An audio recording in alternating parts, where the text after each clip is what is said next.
Jean-Marie Gustave Leclésio, 13 avril 1940.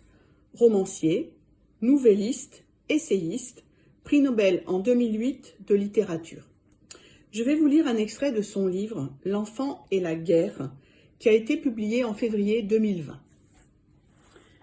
Est-ce la même histoire? Longtemps après, ma mère me parle de ce qui s'est passé plus bas dans la vallée à côté de Roquebillière. Le passage des Juifs par le col de Fenestre est connu. Les historiens en ont parlé.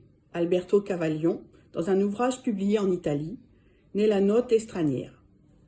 La fuite des familles juives de Saint-Martin vers la Stura, leur capture par les milices fascistes à Borgo San Dalmaso, et la déportation en train de Vintimille à Nice, puis de Nice à Drancy. L'histoire que raconte ma mère, 40 ans plus tard, n'a pas été écrite. Elle est connue seulement des habitants de la vallée de la Vésubie. Ma mère l'a entendue, elle me l'a rapportée.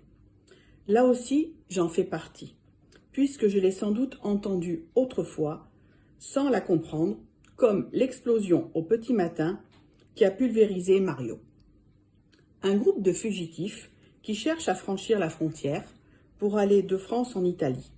Ils ont choisi la route de Berthemont, sans doute parce qu'ils viennent de Nice et qu'ils craignent de ne pas avoir le temps de rejoindre le col de Fenestre.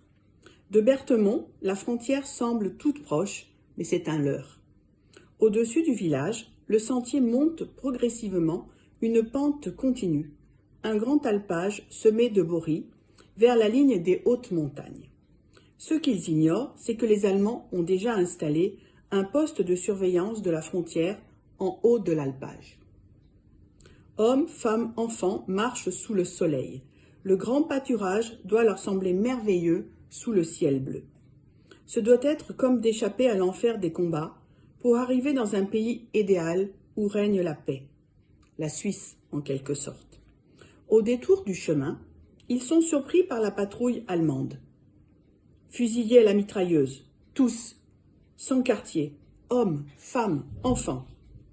Dans les herbes, les corps sont enterrés sommairement par les soldats, peut-être par des prisonniers, dans des tranchées.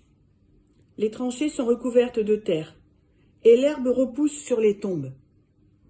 Quelqu'un l'a vu, un berger peut-être, ou un des fugitifs qui est parvenu à échapper au massacre, et cela reste dans la mémoire de cette montagne, sans en sortir, la mémoire de l'herbe et des boris, des oiseaux que la fusillade a effrayés, dans les échos des détonations qui se sont répercutées sur la falaise vaine des montagnes à la frontière.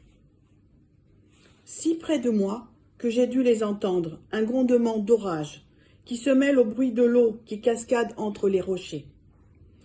Est-ce qu'on est le même lorsqu'on a entendu cela dans son enfance? Est-ce qu'on peut oublier?